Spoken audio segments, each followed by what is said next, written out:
बहुत बड़ी opportunity waste Bengal और उसके नियर बाय जितने स्टेट्स हैं उन लोगों के लिए आ गई है। क्या आ गई है? सबसे पहले वेस्ट बंगाल में जितने पोर्ट से उनका डेवलपमेंट स्टार्ट हो गया और इंफ्रास्ट्रक्चर बनना स्टार्ट हो गया। अब एक चीज लॉजिकली समझते हैं, अगर किसी जगह के पोर्ट का डेवलपमेंट हो रहा है तो मतलब सरकारें ये सोच रही है कि भैया देखो यहां से इंपोर्ट एक्सपोर्ट ज्यादा करें। इंफ्रास्ट्रक्चर का डेवलप करने का मतलब यही है कि आप आसानी से इंपोर्ट एक्सपोर्ट बिजनेस कर सके। सबसे पहले एक चीज मैं आपको समझाना चाहूंगा, अगर मैं वेस्ट बंगाल की बात करूं तो वेस्ट बंगाल में आपको रिसोर्सेज सबसे अच्छे मिलेंगे। अगर मैं बात करूं, पावर हाउस है वेस्ट बंगाल पूरा ट्रेड का, हर तरीके का ट्रेड यहां पे होता है, मैन्युफैक्चरिंग यूनिट यहां पे होती है। तो ये सारी चीजें सोचते हुए, प्लस एक स्ट्रैटेजिक लोकेशन है, ये सब चीजें सोचते हुए सरकार ने ये डेवलपमेंट स्टार्ट कर दिया है। प्लस साथ के साथ एक बिजनेस इको फ्रेंडली इकोसिस्टम भी आपको मिलेगा। मतलब एक तरीके से ऐसा एटमॉस्फेयर सरकार बनाने जा रही है कि आप आसानी से इंपोर्ट एक्सपोर्ट बिजनेस कर सकते हैं। पहला एडवांटेज आपको क्या मिलेगा? अब हम बात करते हैं शुरुआत की। कैसे? देखो, वेस्ट बंगाल से भूटान, बांग्लादेश और नेपाल के रूट्स सबसे ज्यादा ओपन होते हैं, मतलब हम लोग बॉर्डर शेयर करते हैं। तो सरकारें ये सोच रही है कि भूटान, बांग्लादेश या फिर नेपाल, यहां पे सारा का सारा माल हम ही भेजें। उस अकॉर्डिंगली इंफ्रास्ट्रक्चर डेवलप हो रहा है। फिलहाल बांग्लादेश से जो भी सीन चल रहा है वो चीज आपके सामने है, लेकिन नेपाल और भूटान, इसमें हम बहुत अच्छी प्रेजेंस आज की डेट में बना रहे हैं और लोगों को बहुत अच्छे ऑर्डर भी मिल रहे हैं।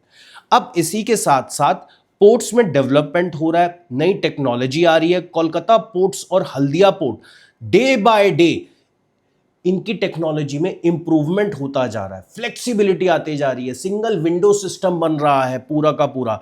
अब अगर बात करें, रोबस्ट इंफ्रास्ट्रक्चर है।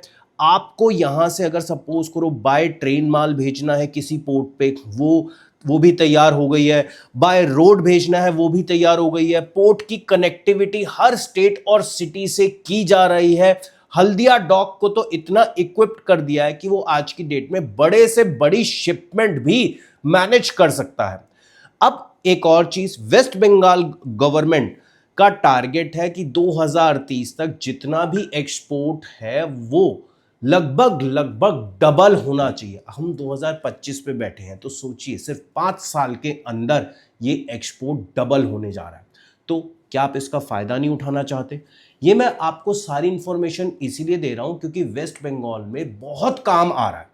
मतलब इतना काम आ रहा है कि आपको सांस लेने की फुर्सत नहीं मिलेगी।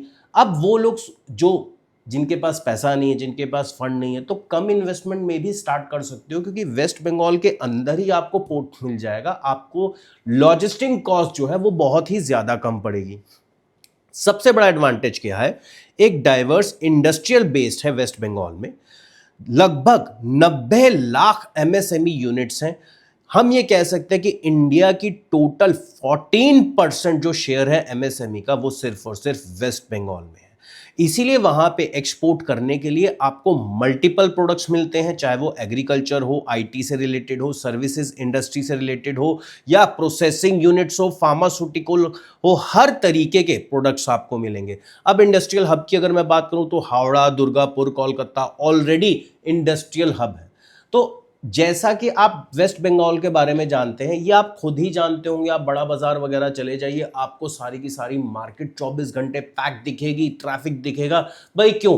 काम चल रहा है ना, इसीलिए। ये एडवांटेज आप लोग भी जरूर उठाएं क्योंकि यहां से आपको कम पैसे में मल्टीपल प्रोडक्ट्स मिल जाएंगे एक्सपोर्ट करने के लिए।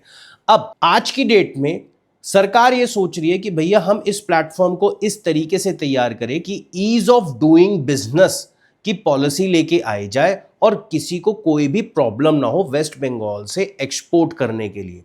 एक्सपोर्ट फैसिलिटेशन सेंटर्स सरकार बहुत बनाए जा रही है जिससे कि आपको एक्सपोर्ट करने में किसी भी तरीके की कोई प्रॉब्लम ना हो, और गवर्नमेंट खुद चाहती है कि वहां से आप एक्सपोर्ट करें। अगर मैं बात करूं, गवर्नमेंट इस समय फोकस कर रही है सबसे ज्यादा कुछ ऐसे प्रोडक्ट पे जिसमें हम पूरे वर्ल्ड मार्केट में मोनोपोली क्रिएट कर सकते हैं। अब एक एग्जांपल देता हूं, अगर हमारे पास प्रोडक्ट है, पूरे देशों में वो प्रोडक्ट मिलते नहीं है, कोई दूसरे देश सप्लाई कर रहे हैं जो नहीं कर पा रहे, तो एडवांटेज किसका है? एडवांटेज तो हमारा है ना। एक इन्फॉर्मेशन और शेयर करना चाहता हूं, 11 सितंबर से लेकर 13 सितंबर 2025 को वेस्ट बंगाल में हमारी प्रैक्टिकल ट्रेनिंग भी होने जा रही है। अगर आपको इंपोर्ट एक्सपोर्ट करना बिल्कुल नहीं आता, कम पैसों में हम आपको सिखाएंगे इंपोर्ट एक्सपोर्ट बिजनेस कैसे किया जाता है, और साथ के साथ आपकी पोर्ट विजिट भी होगी, जहां पे आप प्रैक्टिकली अंदर जाके देखेंगे कितने ही लोग वेस्ट बंगाल से माल इंपोर्ट करा रहे हैं और वेस्ट बंगाल से एक्सपोर्ट कर रहे हैं। तो ये एडवांटेज आप लोगों को जरूर मिलेगा। तो डेट को नोट कर लीजिए, स्क्रीन पे जो नंबर आ रहा है उस पे कॉल करके आप रजिस्ट्रेशन करा सकते हैं। अब बात करते हैं सबसे पहले सबसे ज्यादा फोकस प्रोडक्ट फिलहाल कौन से हैं जिसमें अच्छे मार्जिन आपको मिलेंगे, और गवर्नमेंट भी इस पे फोकस कर रही है। सबसे ज्यादा फोकस सरकार कर रही है टी पे। टी, दार्जिलिंग की टी पूरे वर्ल्ड वाइड फेमस है, तो सरकार चाहती है जब वर्ल्ड वाइड फेमस है तो इसमें हमारी मोनोपोली क्यों ना हो। अगर वेस्ट बंगाल की बात करूं, West Bengal second largest tea producer है, लगभग 14.08 मिलियन केजी का एक्सपोर्ट, सिर्फ इतने मिलियन केजी का एक्सपोर्ट 2022-23 में सिर्फ और सिर्फ वेस्ट बंगाल से किया है। और सिर्फ यहां मैं दार्जिलिंग के टी की बात कर रहा हूं, और दार्जिलिंग टी नाम से ही ग्लोबली बिकती है। सबसे ज्यादा यूएसए, यूएई, जर्मनी में टी नाम से बिकेगी। तो मतलब अगर आप इन देशों को टारगेट करेंगे, प्रोडक्ट हमारे पास है ही और जिसका नाम भी है, जिसकी क्वालिटी का डंका भी बजता है, तो भैया चैलेंज क्या है? अगर आपके माइंड में कोई भी चैलेंज आता है, क्वेश्चन आता है, तो कमेंट बॉक्स में मुझे जरूर डालना। इसी के साथ मैं एक और चीज बताता हूं। इसके बाद हम जो फोकस कर रहे हैं, मतलब वेस्ट बंगाल से जूट प्रोडक्ट्स के एक्सपोर्ट का फोकस कर रहे हैं। जूट प्रोडक्ट वर्ल्ड वाइड हम इसमें मोनोपोली क्रिएट कर रहे हैं। तो आप नहीं चाहते कि आपको एक ऐसा काम मिले जिसमें कभी मंदा ही ना आए। और जूट प्रोडक्ट्स का एक एडवांटेज क्या है, अगर आप 25 से 50 हजार भी इन्वेस्ट करेंगे तो भी आप इस काम में एक्सपोर्ट कर सकते हैं। वेस्ट बंगाल सबसे बड़ा प्रोड्यूसर है जूट का। रॉ जूट सबसे ज्यादा एक्सपोर्ट करता है, यार्न सबसे ज्यादा एक्सपोर्ट करता है। जितने भी बैग्स हो गए, टेक्सटाइल्स हो गए, इको फ्रेंडली जूट हो गया, सबसे ज्यादा एक्सपोर्ट करता है।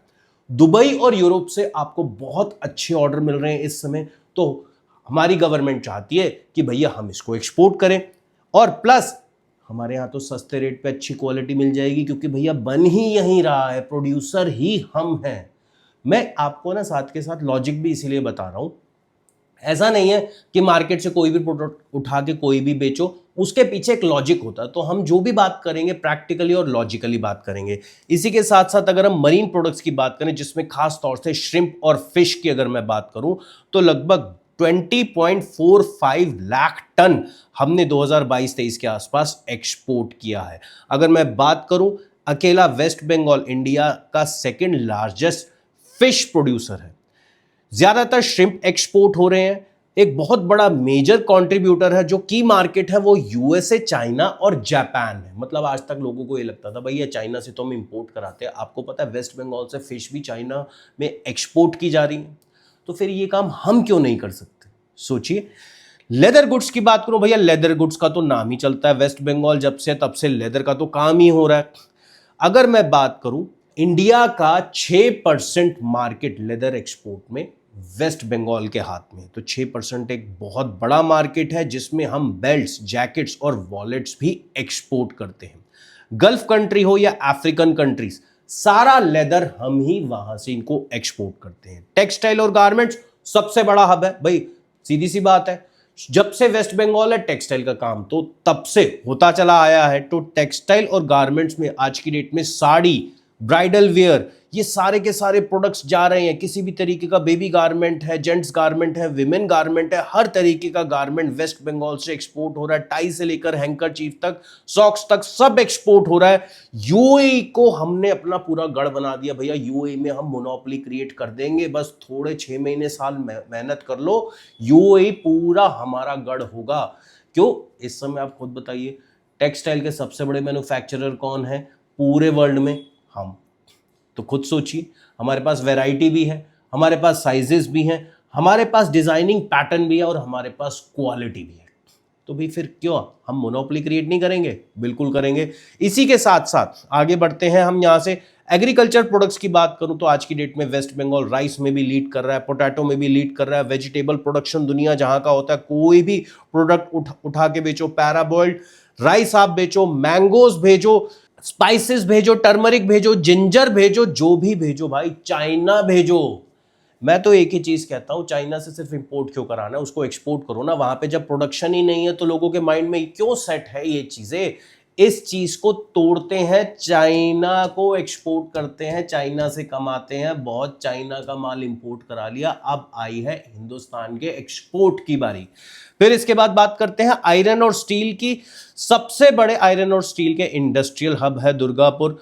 वेस्ट बंगाल सबसे बड़ा एक्सपोर्टर है, चाहे वो माइल्ड स्टील हो या किसी भी तरीके का कोई भी स्टील प्रोडक्ट हो, वेस्ट बंगाल से आपको इजीली मिल जाएगा। हैंडीक्राफ्ट और ड्राइड फ्लावर्स की बात करूं तो 70% जो इंडिया के ड्राइड फ्लावर हैं वो वेस्ट बंगाल से एक्सपोर्ट होते हैं। वेस्ट बंगाल के पास खुद के यूनिक हैंडीक्राफ्ट है, एक नीश मार्केट है वर्ल्ड वाइड। इसी के साथ साथ आईटी में अगर आप हैं, सर्विस एक्सपोर्ट करना चाहते हैं, तो अकेले वेस्ट बंगाल ने 33,000 करोड़ से भी ज्यादा की सर्विसेज एक्सपोर्ट कर चुके हैं। मतलब हमारा नाम बनता है सर्विस एक्सपोर्टर में भी। इसी के साथ साथ प्रोसेस फूड की बात करूं, रेडी टू ईट फूड है, किसी भी तरीके का इंडियन फूड है, केचप है, कोई भी फूड उठाओ, अचार उठाओ, नमकीन उठाओ, भाई सीधा एक्सपोर्ट करो ना। सब चीज तो मिल रही है वेस्ट बंगाल में, तो फिर देरी कैसी? खुद सोचिए। हाई क्वालिटी के एग्रीकल्चर स्टैंडर्ड के प्रोडक्ट आपको वेस्ट बंगाल से मिल जाएंगे, इको फ्रेंडली प्रोडक्ट आपको वेस्ट बंगाल से मिल जाएंगे। अगर कोई क्वालिटी सर्टिफिकेट चाहिए, कोई कंप्लायंसेस है, वो भी वेस्ट बंगाल से हो जाएगा। सर्टिफिकेशन और टेस्टिंग लैब भी वेस्ट बंगाल में बनी है। अकेले स्टेट के अंदर लगभग 225 लैब्स हैं जिससे जो आपको क्वालिटी स्टैंडर्ड सर्टिफिकेट और लाइसेंस प्रोवाइड करती हैं। इस बात का पता था? नहीं पता था ना?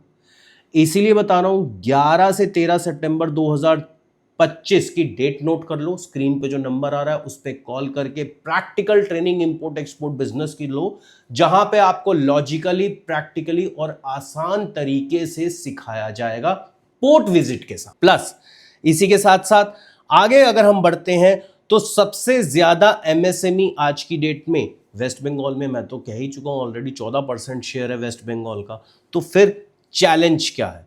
तो इन शॉर्ट मैं एक ही चीज बताता हूं, West Bengal is a gold mine for exporters. क्यों? स्ट्रैटेजिक लोकेशन है, रोबस्ट इंफ्रास्ट्रक्चर है, गवर्नमेंट इसमें बहुत आपको इंसेंटिव दे रही है, इवन सपोर्ट कर रही है, जो कि स्टेट को एक तरीके से फ्यूलिंग का काम करता है। प्लस साथ के साथ tea, jute, shrimp, leather, textile और मल्टीपल, चाहे केमिकल्स, फर्टिलाइजर, मिनरल्स, हर तरीके की प्रोडक्ट आपको वेस्ट बंगाल में मिल जाएंगे। Major market USA, UAE, China या पूरा यूरोप घेर मारो, भूटान, बांग्लादेश, नेपाल तो वैसे ही पास है। मतलब आप खुद सोचो, हम तो ऐसी जगह बैठे हैं जहां पे इधर भी एक्सपोर्ट करें, उधर भी एक्सपोर्ट करें, उधर भी एक्सपोर्ट करें, इवन चाहो तो इंपोर्ट भी करा सकते हो। इंपोर्ट की भी बहुत अपॉर्चुनिटी है। सपोज करो आप कोई प्रोडक्ट इंपोर्ट कराते हो वेस्ट बंगाल में, भाई देखो नेपाल के पास खुद का सी पोर्ट है नहीं, भूटान के पास है नहीं, तो फिर क्या मैं वहां से माल नहीं भेज सकता? मैंने इंपोर्ट कराया और मैंने नेपाल को आगे भेज दिया, मैंने इंपोर्ट कराया, मैंने भूटान को आगे भेज दिया, मैंने इंपोर्ट कराया, मैंने वेस्ट बंगाल को दे दिया, मैंने इंपोर्ट कराया, मैंने वेस्ट बंगाल से नियर बाय जितने भी स्टेट है उनको दे दिया, मैंने इंपोर्ट कराया, मैंने बांग्लादेश को भेज दिया। कर सकते नहीं काम? तो दोस्तों आज का ये वीडियो स्पेशली वेस्ट बंगाल के लिए, भाई मेरे हिसाब से तो गोल्ड माइन है। आप क्या कहते हो कमेंट बॉक्स में जरूर बताइएगा। मिलता हूं अगले वीडियो में, तब तक के लिए जय हिंद। नमस्कार दोस्तों, हम आपको यहाँ पे लाइव एक्सपोर्ट होते हुए दिखा रहे हैं। क्या प्रोसेस और प्रोसीजर है, आप राइट साइड पे देखिए। हमारे सारे स्टूडेंट भी प्रैक्टिकल ट्रेनिंग ले रहे हैं। एक्सपर्ट्स आते हैं हमारे इंस्टीट्यूट में प्रैक्टिकल ट्रेनिंग देने के लिए। फिलहाल हमारे पास खजूर आए हुए हैं, डेट्स आप बोलते हैं, ये इंपोर्ट ज्यादा होता है, ठीक है। कुछ कंट्रीज है जो मैं बता देता हूँ, इंडिया में इसकी कंजप्शन बहुत है और जैसे जैसे मौसम में ठंडक पड़ती चली जाएगी इसकी कंजप्शन इंडिया में और बढ़ती चली जाएगी। तो ये है सीएफएस। सीएफएस में माल अनलोड होगा, एफसीएल का भी, एलसीएल का भी। एलसीएल का तो यहीं आएगा, आपको माल यहीं पे भेजना है अपने एलसीएल कार्गो का। जितने भी देख रहे हो ये छोटे कंटेनर के अभी माल पड़े हुए आपके सामने, एलसीएल कार्गो के लिए पड़े हुए। पैलेट पैकिंग है, इसका फ्यूमिगेशन होता है। प्लस कंटेनर का भी फ्यूमिगेशन होता है, ये भी सारी फैसिलिटी आपको मिल जाएगी और कुछ पोर्ट पे पैलेट पैकिंग की फैसिलिटी भी होती है।